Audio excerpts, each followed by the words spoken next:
Baik anak-anak, jadi pada pagi hari ini kita akan langsung saja masuk dalam materi. Jadi materi pembelajaran kita pada pagi hari ini yaitu alas sumber kekuatan yang terambil dalam 1 Samuel 17 ayat 40 sampai 45. Jadi materi pembelajaran kita pada pagi hari ini apa? Alas sumber kekuatanku 1 Samuel. 1 Samuel berapa? 1 Samuel 2. Lupa Pak. 1 Samuel 21, 27. 1 Samuel 40 sampai 45. Nah, jadi dalam pembelajaran ini bagaimana dalam cerita ayat ini, di mana itu adalah perkelahian Daud dan Goliat. Nah, di sini pun ada yang pertama yaitu pengertian Allah sebagai sumber kekuatan. Dalam hal ini Allah sebagai sumber kekuatan bagi setiap kehidupan kita, di mana kita percaya bahwa Allah sanggup menolong dan memberikan kita kekuatan dengan sepenuhnya, di mana Allah selalu menjadi sumber pertolongan dalam setiap kehidupan kita untuk mendatangkan kemenangan dan kebaikan di dalam setiap kehidupan kita. Sebagai orang percaya kita harus bisa berharap sepenuhnya kepada Allah yang telah menolong setiap kehidupan kita. Nah, jadi ketika kita merasa takut, ketika kita merasa bimbang, Allah selalu hadir untuk menolong dan menjaga setiap kehidupan kita dalam setiap keseharian kita. Ketika mungkin kita lagi jalan sendirian, mungkin jalan di gelap-gelap, kita merasa takut, tapi Allah selalu menjaga dan melindungi kita. Siapa sini yang paling penakut? Saya Pak. Liber takut kalau apa, takut di gelap atau takut di mana? Aku takut gelap Pak. Takut sama gelap ya? Iya. Aku juga takut. Dian juga takut sama gelap. Enggak, aku takut sama ulat. Oh, takut sama ulat. Nah, jadi semua rasa takut itu pasti ada dalam diri kita sendiri.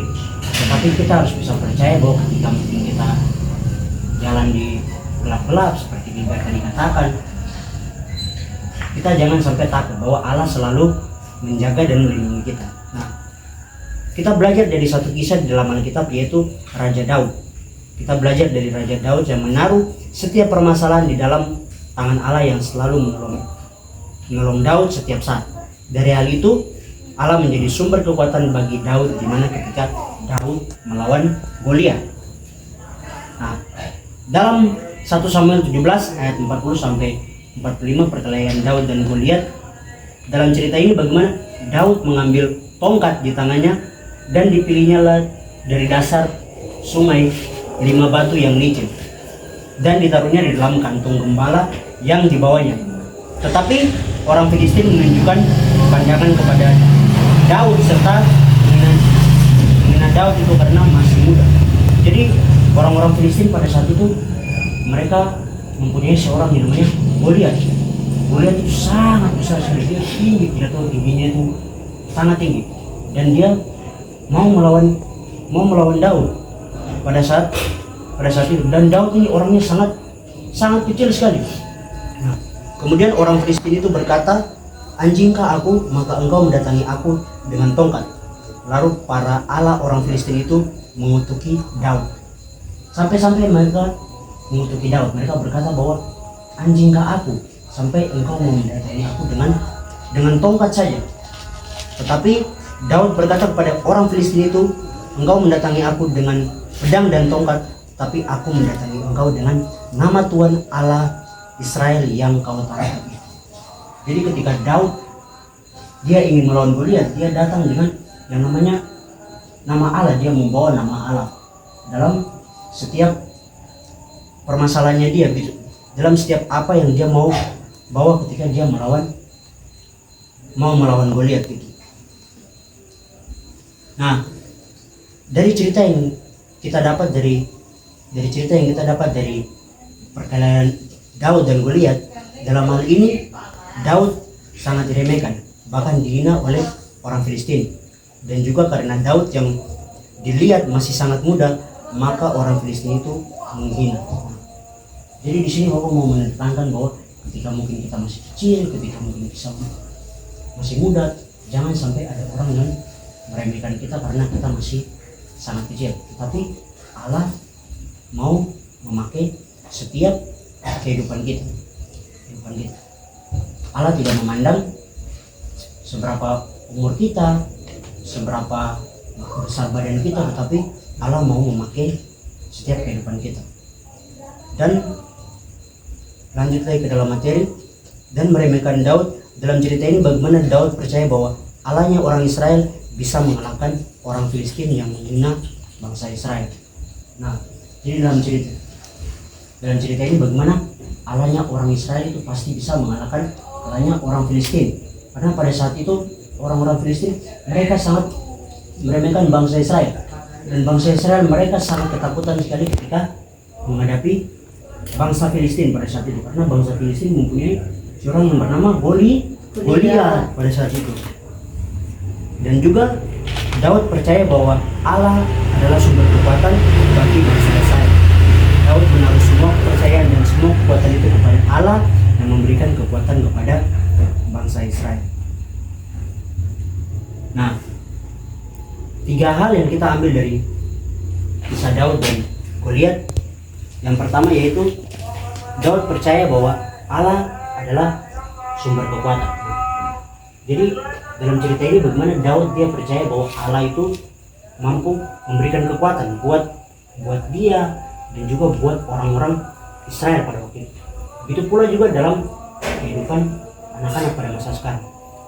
Ketika kita merasa takut, ketika kita merasa cemas, Allah selalu memberikan kekuatan dalam setiap kehidupan kita.